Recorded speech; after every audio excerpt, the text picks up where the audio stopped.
And now that we know something about the kinds of societies that folks are being taken from on the West African continent, we can make some we can analyze a little bit better some of the strategies for self-determination that folks take on this side of the continent.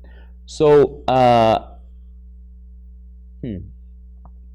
so have you all heard the term maroon before? You know what maroons are? Maroons. This is a new concept.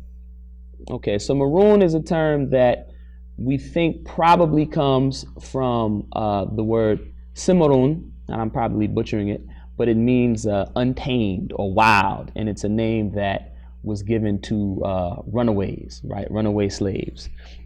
And so we have, in the context of the transatlantic slave trade, many cases, particularly in the Caribbean and South America, but also in North America as well, of enslaved peoples who respond to their enslaved condition by running away and establishing these alternative societies. Another good friend of mine, Imam Muhammad Mendes, who is a religious scholar based in Atlanta, who comes to Philly from time to time, so you guys should keep your ears open. Ustada knows him pretty well. But I heard him give a lecture, and he said, you know, in African American sort of popular history, we have this sort of trope or this concept of the house nigga, right, or the house slave, and the field slave, right? And the house slave is the slave who's in the house, who is sort of, to use your word, Mona, right? Sort of assimilated or sort of, co-opted, who's sort of assisting the master, right, the slave master, and then the field slave, the one who's out in the field, the one who's subjugated and made to do the brunt of the hard labor.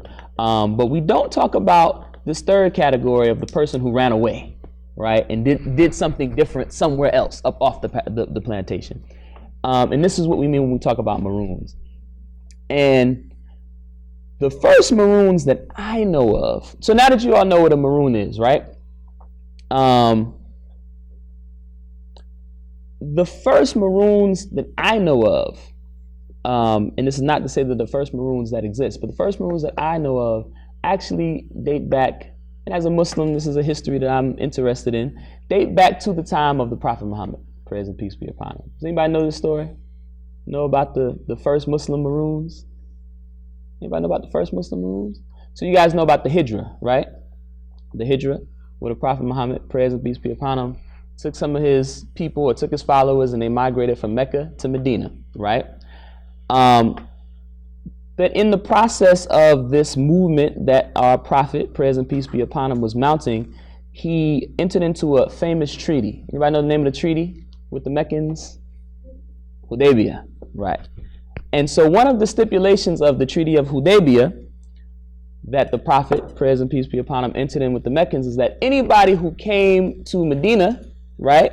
Anybody who came to Medina from Mecca, any refugees, the Muslims would send them back to Mecca.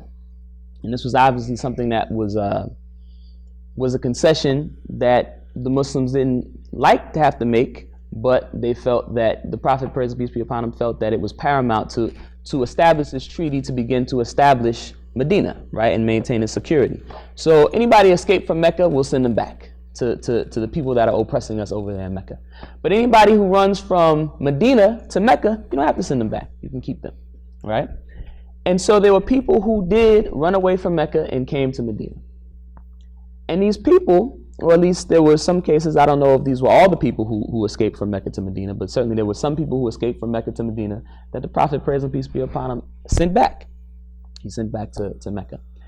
And they, on the way to Mecca, as they were being taken to Mecca, they escaped from the people who were trying to escort them back to Mecca, and they established their own enclave somewhere on the road between Mecca and Medina. It started off as 1 and then 3, and then I think it grew to be a few more.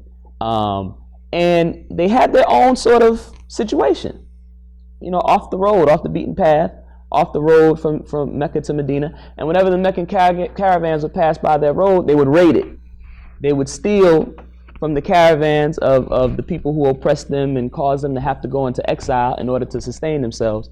And they wreaked so much havoc on these caravans that finally the people of Mecca said, take them. We don't want to have to deal with this. You can take them back to Medina, right? So this was the first such instance from our tradition of people who undertook this kind of approach to establishing self-determination, right? So we fast forward to 1502. Remember I told you that that year was going to be important. So there's a really good book called Maroon Societies. It's sort of the first synthetic study of Maroon societies in the Americas. It was edited by a guy named Richard Price, I believe is his name. And it opens up on the very first page. It talks about how in 1502, there was a governor. What is the governor's name? Governor Ovando, right? From Spain. He's bound on a ship, on a fleet, bound for Hispaniola, right? What is today the island where Haiti and the Dominican Republic are. And he's basically going to revive the colony that Columbus left behind after his first journey 10 years earlier, right?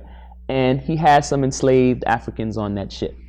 And one of the enslaved Africans on that ship runs away. The way I think it says he ran away, he escaped to the Indians, right? So from the very beginning of the transatlantic slave trade, you find that one of the strategies that people are taking up is marinage, marooning. They leave. They go, they form societies with the Native American peoples often, and they are able to eke out some kind of existence for themselves in that way. And in the early days of the transatlantic slave trade, the bulk of the folks who were enslaved are actually coming from the Jollof Empire, which is what is today's Senegal. So many of them were Muslim, right? This is in the very beginning of the transatlantic slave trade, before the transatlantic slave trade really begins to establish itself in North America, in what is today the U.S. So this, we're talking about more so the Caribbean, South America. We're talking about Spanish colonies, right?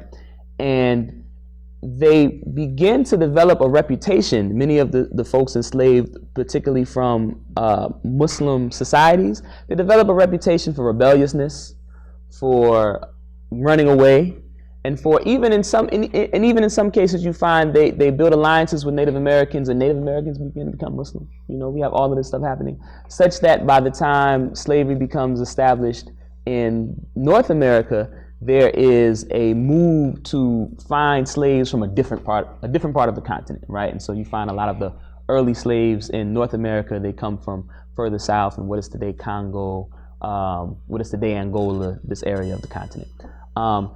But still, over time, you find, you know, a number of Muslims make their way to North America as well, because, you know, in the Carolinas, it becomes advantageous to bring folks who are familiar with rice cultivation, and many of them are from places that you have Muslims.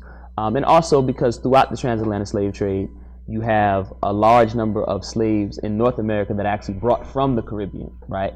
And in the Caribbean, you find there's this very long and healthy tradition of Maroon societies and folks going off and doing their own thing in this way, and many of those people are Muslim.